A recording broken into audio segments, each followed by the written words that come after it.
दिन से, क्योंकि 15 दिन पहले हमने पीसी की और लगातार 12 दिन यहाँ बैठे हुए हम सबको हो गए, जिसमें एक दिन हजारों की तादाद के अंदर आप छोटे से आह्वान पे आप लोग आए, गिरफ्तारी दी आपने और राजस्थान की सरकार हिल गई।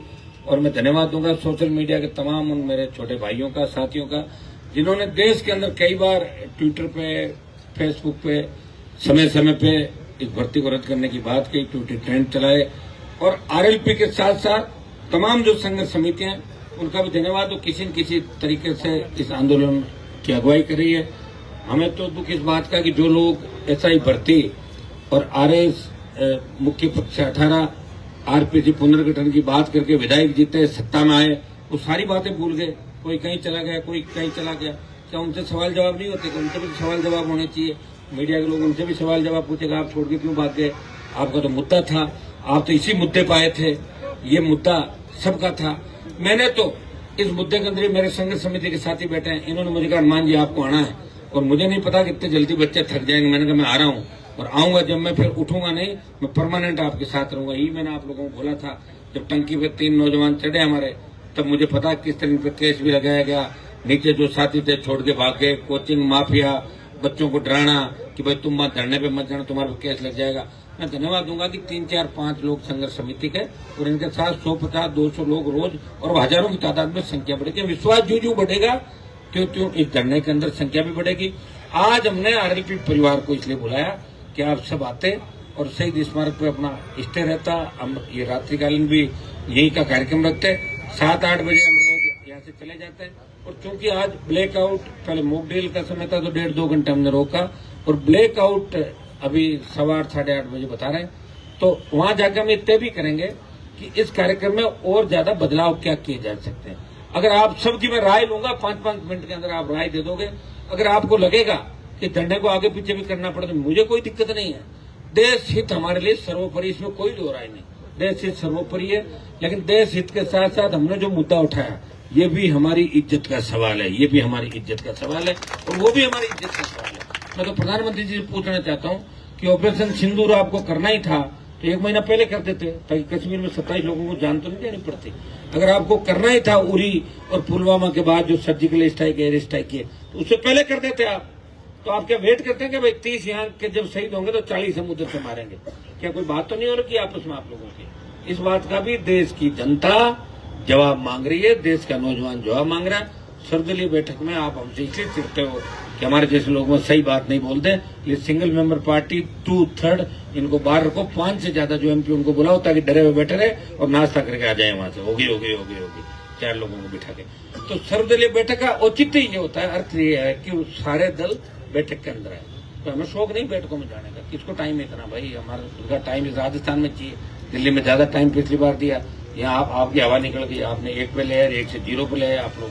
तो मैं नौजवानों को भी कहना चाहूंगा, अब लोग कहते हैं बार गुस्सा क्यों होता है? गुस्सा इस बात का आता है तुम्हारी तो उम्र है छोटी, तुम्हें आगे जिंदगी पर मजे लेना है, समझ में आ गया ना? और यहाँ खत्म हो गए, हम आगे खत्म होने के कगार पे जा रहे हैं। तुम्हारा तो कुछ नहीं बिगड़ने वाला, तो पाड़े बदल लोगे इधर उधर, मैं कहाँ जाऊंगा ये तो बताओ मेरे भाई। तो मैं तैयार करूंगा, छोड़ के भाग जाओगे, गाड़ी में बैठाऊंगा, दूसरी गाड़ी में पकड़ चले जाओगे। 150 तो चले गए छोड़ के। जिनके घर वाले नहीं पूछते थे उनकी इज्जत मैंने बढ़वाई, वो चले गए छोड़ के। बताओ कितने लंबे लंबे भाषण दे रहे हैं। जिनके कपड़े धोने के पैसे नहीं थे, कपड़े नहीं थे, जिनके कपड़े दिलवाए, जूते दिलाए, ऐसे मेरे पास आते थे मेरे प्रवक्ता, जो 2000 रुपए के लिए बाहर मुक्ति बैठे हो आखिर थे कि साहब 2000 दे दो, गाँव जाना। मैं बता रहा हूँ तुम्हें, नाम नहीं लेता, बच्चों को क्या नाम लूंगा, जानता चुटन सबको, उनकी औकात भी जानता। बाहर खड़े उड़ के हनुमान परिवार मिठा देंगे, लो बताओ 5000, 10,000 तुम्हारी ऐसी की तैसी कहाँ से मिटा? मैंने कितनों को मिटा दिया राजस्थान में। वसुंधरा कहाँ चलती थी और कहाँ आ गई वसुंधरा? बताओ। गहलोत साहब कैसे चलते थे कि मैं जादूगर हूँ? क्या हो गए कि जादूगर? बेटे को हरा लिया, मेरे से पंगा पे बेटा हरा हुआ कह रहा है, और पोता कहता दादाजी आपने मेरे पापा को हरा दिया। कहता कि नहीं कहता घर के अंदर? मैंने ही किया मेरे भाई, और आज भी तुम्हारे लिए लड़ता हुआ मैं ही नजर आऊंगा। लेकिन दुर्भाग्य इस बात का तुम याद नहीं रखते, तुम भूल जाते हो। तुम्हें याद रखना है कि 28 का मिशन क्या है। मेरा मिशन नहीं है, मेरा मिशन तो जब चाहो सत्ता की सवारी करो। तो सत्ता की सवारी तो कर रहे हैं, और क्या कर रहे हैं लोग? भजन लाल जी क्या करते थे पहले बताओ? खाने पीने का ध्यान रखते थे। नड्डा जी कहाँ गए, अमित शाह जी कहाँ गए, खाना कौन सा लेंगे, जूस कौन सा लेंगे, करते करते सीएम बन गए। बने नहीं बने? इन्होंने कौन सी लड़ाई लड़ी? और वसुंधरा जी भाषण देना नहीं जानती थी, इसने अपने जिंदगी में कोई आंदोलन नहीं किया। और नरेंद्र मोदी ने कोई धरना आंदोलन नहीं किया, देश के प्रधानमंत्री बने कि नहीं बने? कोई धरने आंदोलन और संघर्ष से सीएम पीएम नहीं बनते। सीएम पीएम बनने के लिए तो व्यवस्थाएं चाहिए, और हम तो जीरो से शुरू, हमारा क्या बिगड़ना है? हमने देख लिया राजस्थान का दौड़ क्या है, पार्टी बनाई वही बड़ी बात है कि 18 में पार्टी बना दी, 29 तक चला लेंगे 10 साल, यही बड़ी बात है। कि भारतीय आदिवासी पार्टी में जो कलंक लगाया विधायक ने, वो तो नहीं लगा कम से कम आरएलपी पे, और नहीं लगने का कारण था समय भंग कर दी। अगर समय भंग नहीं करता तो 10-15 लोग और पकड़े जाते, क्योंकि लग गए थे साल 2 साल 4 साल से ज्यादा लोगों की हैसियत नहीं होती काम करने की, अपच हो जाती है। 5 आदमी नमस्कार कर लेते हैं, 10 आदमी नेताजी कहते थे तो औकात से बाहर निकल जाता आदमी। अरे मुझे नेताजी कहते, तेरी औकात क्या थी? 4 साल पहले वहां जूस का वो लगाता था। अरे भैया ऐसी हालत है लोगों की, मैं क्या करूंगी? है लोगों के अंदर बोलने। अब मेरे जैसे आदमी को पैदा होना चाहिए था हरियाणा, यूपी, बिहार के अंदर, ताकि लोग मेरे साथ होते। राजस्थान के तो लायक ही नहीं, मैं सही बता रहा हूँ, मैं तो गलत जगह आ गया। तो है ही नहीं, राजस्थान का डोर ही नहीं ऐसा भाई। यहाँ तो सुबह क्या बार शाम को क्या, यही धंधा करते हैं राजस्थान के लोग। नई बात 9 दिन, 10वें दिन बात को बोले, जो बाप को मारे उनके साथ राजीनामे, उनके साथ जमीनों का धंधा, और ये करते हैं। और जो साथ रहता है उसके चाकू थोड़ा घोंप देना, और या साथ रहेंगे उसके घर से बच्ची को भगा के ले जाना। ये तो राजस्थान के अंदर कर्म हो रहे हैं लोगों के। कहाँ जाएगी संस्कृति राजस्थान की? अरे कौन सी लड़ाई लड़ी आप लोगों ने? इतिहास उठा के देखो ना, आदि तो फर्जी लड़ाइयां दिखा रखी भाई। लड़ाइयां नहीं लड़ी राजस्थान के लोगों ने, लेकिन तीसरा मोर्चा नहीं बना। मैं ये नहीं कह रहा हूं मैंने लड़ी, लेकिन लड़ी है, ये दिख रहा है सामने। ये तो रिकॉर्डेड बात है भाई।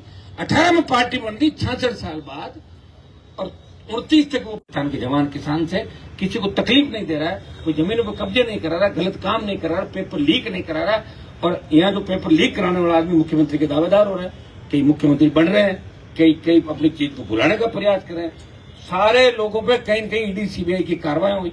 हनुमान बेनीवाल लड़ाई लड़ रहा है, कभी काजल की कोठरी में रहते हुए दाग नहीं लगा, उंगली नहीं उठी।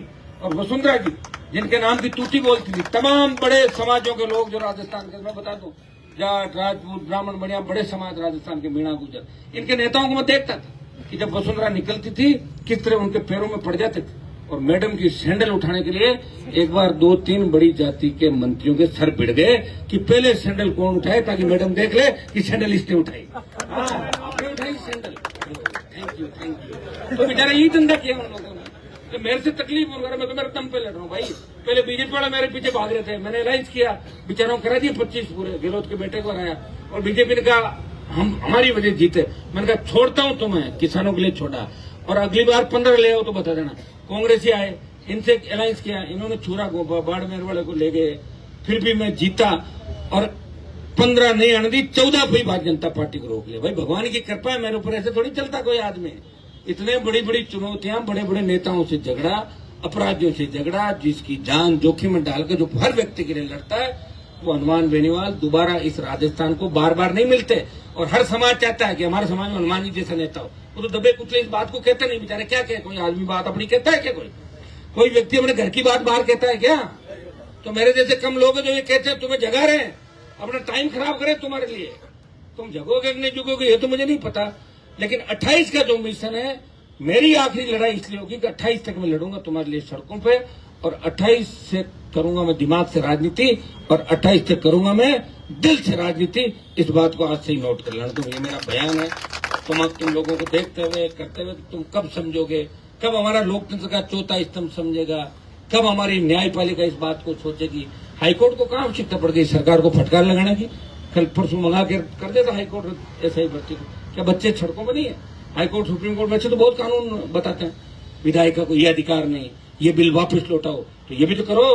पता है जजों को सबको क्या हो रहा है, तो जजों को भी अपना ध्यान रखना है कि 3 जो स्तंभ है, विधायिका, कार्यपालिका, न्यायपालिका। आप देखिए राहुल गांधी को सजा होती है और सजता रद्द हो जाती है तुरंत। ये जो कमललाल मीणा का मामला है, इसमें इनका स्टे हुआ है सिर्फ सरेंडर करने पे सुप्रीम कोर्ट के अंदर, सजा पे स्टे नहीं हुआ है। सजती नहीं है सदस्य, रद्द कर देना चाहिए 24 घंटे के अंदर।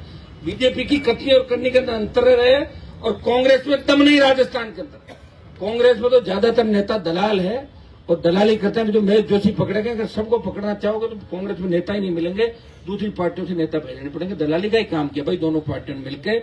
70 साल इस राजस्थान को लूटा, और उसी का परिणाम है कि आज नौजवानों को सड़कों पर बैठना पड़ रहा है। मेरे भाई, हम कौन सी लड़ाई लड़ रहे हैं? देश तकलीफ के अंदर है, हमें मॉक ड्रिल का ध्यान रखना है, ब्लैकआउट का ध्यान रखना है, तुम्हारे धरने का ध्यान रखना है, इस राजस्थान की बिगड़ती कानून व्यवस्था का ध्यान रखना है। अगर हम नहीं होते तो वसुंधरा नहीं जाती, और वसुंधरा नहीं जाती तो भजनलाल नहीं आता। वसुंधरा से लड़े, जलोद से लड़े, भजनलाल से लड़े। भजनलाल को पता ही नहीं कि आपकी उत्पत्ति कैसे हुई। हनुमान बेनीवाल जैसे लोग बीजेपी में लड़े, तब भजनलाल जी अवतार हुआ आपका, लेकिन अवतार थोड़े समय के लिए हुआ आपका। आप जल्दी, आपकी भी पर्ची जो आई है वापस चली जाएगी, और आप उसी काम में लगोगे जो धंधा पहले आप पार्टी कार्यालय के अंदर करते थे।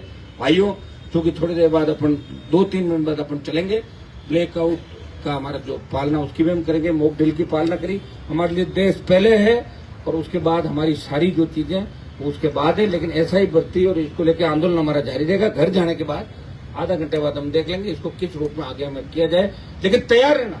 रैली की घोषणा 2 दिन पहले भी हो सकती है। तैयार हो कि नहीं हो? अकेले आओगे, 10-10 गाड़ी साथ लाओगे तो गाड़ियों की सर्विस करा लो, तैयार हो जाओ। ठीक है, ठीक, धन्यवाद।